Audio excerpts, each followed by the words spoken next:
With early voting underway, Victoria residents are weighing in on Propositions A and B, two measures that could have a big impact on the city's fire department. 25 News Now reporter Trent Whiting joins us to share both sides of the conversation. And Trent, what are both sides saying?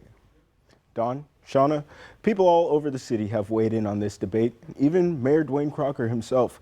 The conversation is focused on what the VFA is hoping to accomplish and what the true cost of these new initiatives would be.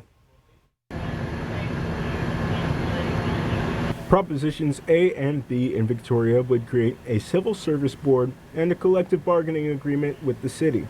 The VFA says these props would help hiring and retention. We care about this city. We care about how things go, even beyond our own families. We want to make sure people are actually taken care of and protected.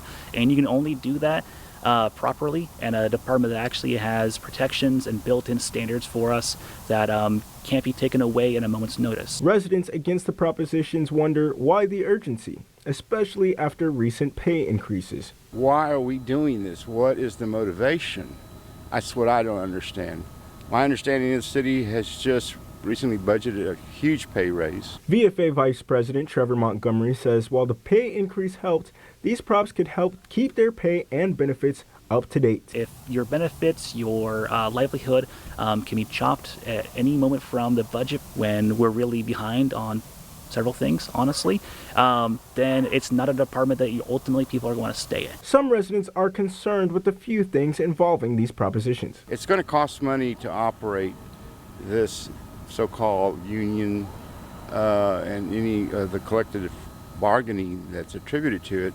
Once you pass these propositions, you cannot repeal them, you cannot rescind them, and we're going to have to live with them forever. The VFA says many of these concerns are addressed, saying these negotiations would be done in good faith with the city. If city management comes to us and says, hey, this item that you were wanting would actually put the city in a really bad position because we are now not economically in the same situation we were when we agreed to it.